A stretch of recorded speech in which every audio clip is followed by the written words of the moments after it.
Pourquoi cette musique japonisante? Vous allez le savoir d'ici quelques instants. D'abord, combien y a-t-il de rentrées littéraires ici en France? Deux, trois, deux. Une en septembre, Oui. qui se finit par la distribution des prix, notamment le Goncourt, et une de janvier, qui est maintenant presque aussi importante que la rentrée de septembre. Il y en a autant?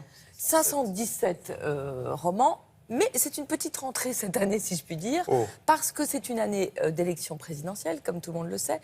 Et du coup, les romanciers ont un peu peur de la concurrence des essayistes politiques. Pas sur le volume de livres vendus, parce que ça ne se vend pas tant que ça, les livres politiques. Hein. Non, mais on en parle beaucoup. Mais voilà, on en parle beaucoup. Donc, dans les librairies, il va y avoir bataille entre les romans et les documents. Alors, la rentrée de janvier, elle est un peu particulière, parce que du coup, elle offre une grande visibilité aux gens qui ont déjà eu des prix, d'accord, ou aux très très gros vendeurs. Donc là, il y a des très gros événements. Il y a le nouveau tome d'Elena Ferrante, vous savez, qui a fait cette trilogie qui s'appelle L'Amie prodigieuse. C'est en train de devenir... Que l'on ne connaît pas. Cette femme que l'on ne connaît pas. Ou dont on a des portraits, mais on n'est pas sûr que c'est elle. Exactement.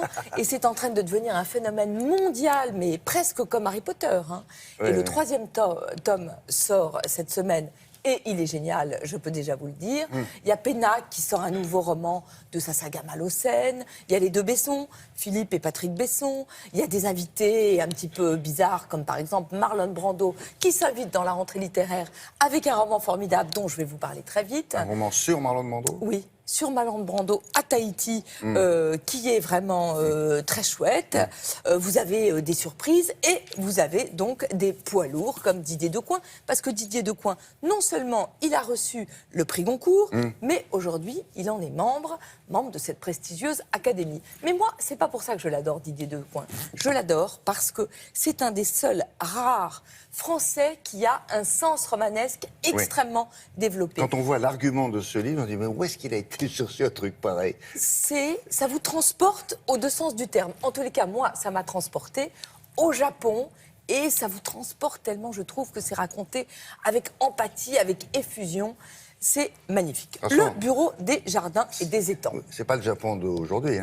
C'est le Japon de l'an 1000. Le Japon de l'ère... Alors là, mon japonais n'est pas parfait encore, donc je ne sais pas tout à fait comment ça se prononce. L'époque de Léjan, qui est une époque qui commence en 794 et s'achève en 1185. Ça s'écrit comme ça. Ça veut dire la paix. Et tout ce que je peux vous dire, que c'est une époque où la culture impériale est à son paroxysme. C'est-à-dire que c'est là que beaucoup d'arts ont été inventés, et notamment le roman, avec moi un des livres préférés au monde qui s'appelle Notes de chevet. Ce sont les notes d'une courtisane de l'impératrice. Là, donc, on est dans ce Japon-là, ce Japon millénaire, et on est entre la cité impériale magnifique et un tout petit village de huttes bancales de pêcheurs, dont le héros est un pêcheur. C'est un pêcheur de carpes, d'accord ? Donc on pourrait croire que c'est un pêcheur anodin, mais pas du tout, parce qu'il sait pêcher les plus belles carpes, celles qui ont des écailles parfaites comme un éventail. Il sait les attraper sans les abîmer, et il va les apporter où ? Au bureau des jardins et des étangs de la cité impériale, parce que l'empereur a demandé c'est un fournisseur de que l'empereur. les pièces d'eau palpitent en permanence de carpes. Donc, c'est un personnage très important du village qui, au début du roman, se noie. Et c'est sa veuve. Sa veuve, elle est beaucoup plus jeune que lui. Personne ne l'a jamais regardée. Elle ne sait même pas qu'il existe un là-bas autre que son village. Mais comme cette économie est très importante pour le village, c'est elle qui va être désignée pour aller apporter les carpes à l'empereur. Et alors ? Sauf que elle ne connaît rien. Elle a une espèce de tige de bambou comme ça sur les épaules. De chaque côté, elle a... Deux paniers. Exactement, 2 paniers remplis d'eau. Et il ne faut surtout pas que l'eau s'échappe parce que sinon les carpes meurent. Et il ne faut surtout pas qu'on lui vole ses carpes. Donc commence un voyage qu'elle va faire, et c'est ça qui est très beau, uniquement en se souvenant de ce que son mari lui a raconté, des auberges où il s'arrêtait, des forêts qu'il traversait. Et ça devient une aventure épique parce qu'elle rencontre des monstres aquatiques, des brigands.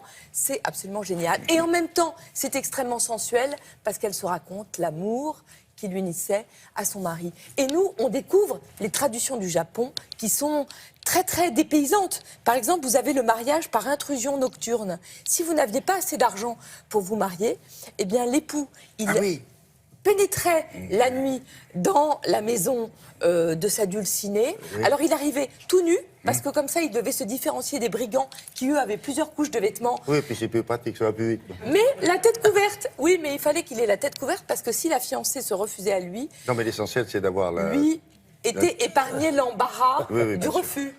C'est formidable. Le bureau des jardins et des étangs, chez Stock, vous apprenez des milliers de choses. Il y avait une autre tradition comme ça. Il était censé violer la jeune fille, puis on disait, mon Dieu, la jeune fille a été violée, vous êtes obligé de l'épouser. Bon, d'accord. Et en fait, il ne payait pas les noces. Ouais. C'était aussi une astuce. Il devait uriner sur la porte coulissante pour ne pas faire de bruit quand il arrivait, pour ne pas réveiller toute la maison. Ah tiens, c'est marrant, oui. Ça. Il n'avait pas une petite burette d'huile. Bon, ça s'appelle le bureau des jardins et des étangs, Didier Decoing. Et merci beaucoup. Formidable.